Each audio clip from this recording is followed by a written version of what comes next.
back to the Daily Bible Reading Group. So glad that you are with us today. This is day 56 for the crawl through Ephesians that we're doing in January and February of 2022.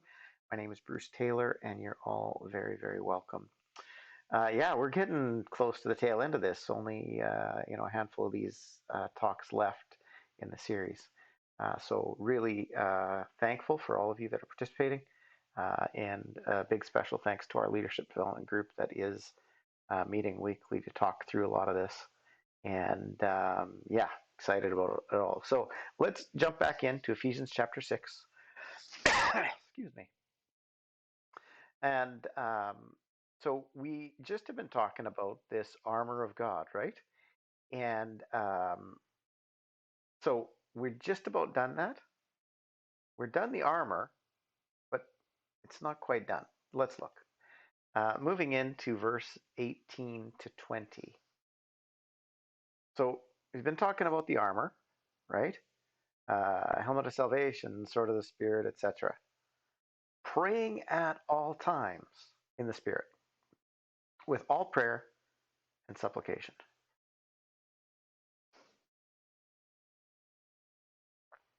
Remember, this is a spiritual battle. So you have the armor. The armor is to equip you, to dress you for the battle, right? This is now talking about your task. First and foremost, your task, pray. Pray. And pray in the Spirit, meaning this is not just that you stop and verbally pray with others or by yourself, but rather praying at all times in the Spirit. Be in constant communication. You are in the Spirit, constant communication with the Lord, praying at all times in the Spirit. So whether you are being verbal or not is secondary. And so be someone who practices, learns, grows in continual communication with the Lord. So, and with that, I like that it talks about, all prayer and supplication. So this is differentiating that you have this specific type of prayer that we call supplications, which is your requests. Okay?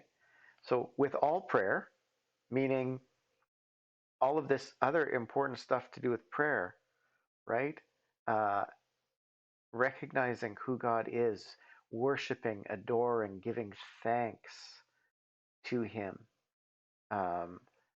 recognizing the beauty of salvation, the reminders of the truth of His Word, being worshipful in your prayer, and also present your requests. Now, again, supplication, we get a little reminder here. To that end, right? To that end, keep alert with all perseverance. Again, here's this word supplication. Making supplication for all the saints. Requests for all the saints, all the fellow believers, all the brothers and sisters in Christ. And also for me. Okay, so be alert, persevere, stay steady, intentional, steadfast. Pray for one another. Pray for other believers. Pray for me. Pray for your pastor. Pray for those you know are in the faith. And here is Paul's request that words may be given to me in opening my mouth, boldly to proclaim the mystery of the gospel, for which I am an ambassador in chains, that I may declare it boldly as I ought to speak.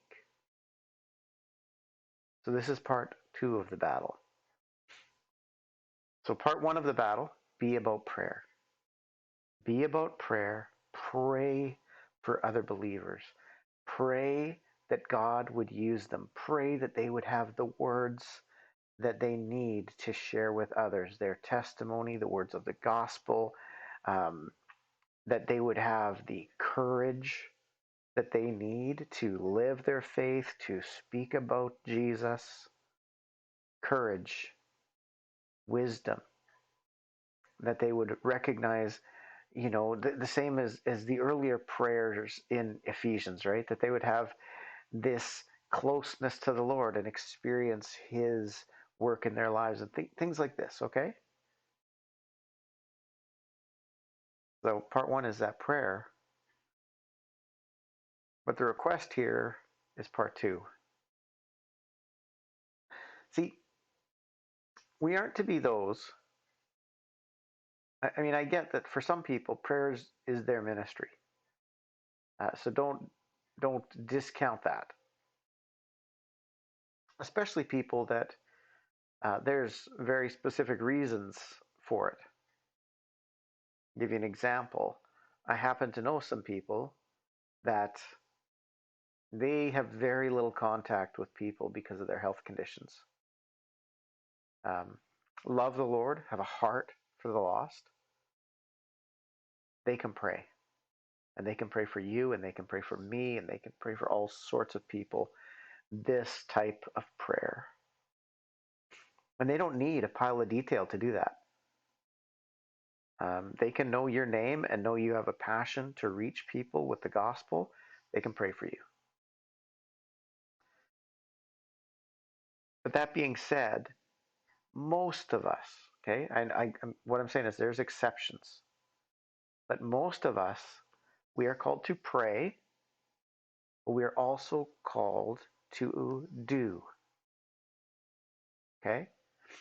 And what I mean by that is pray for those like Paul or other believers, that they would have those opportunities for the gospel, the wisdom and the courage, etc. But keep in mind, others should be praying that for you and for me, which means I need to be intentionally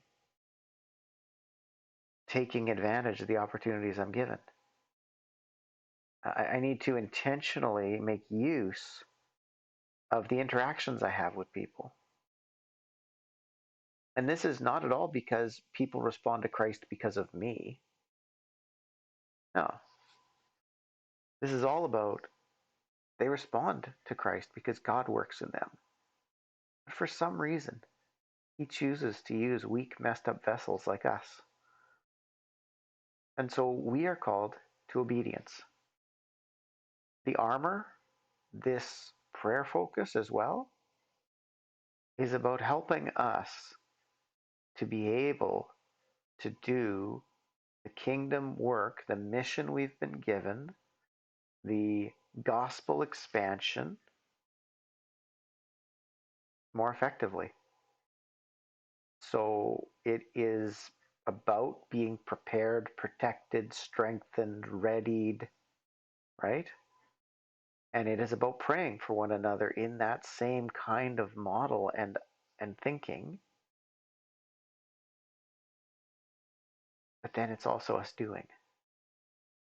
I remember a young guy years ago was in our men's group, and he was a newer believer, very passionate about his faith though.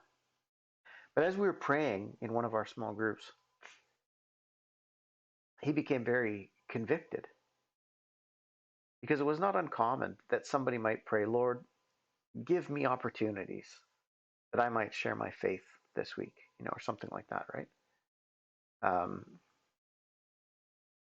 And yet, if you were to talk to some people, like, a week or two later, how did that go?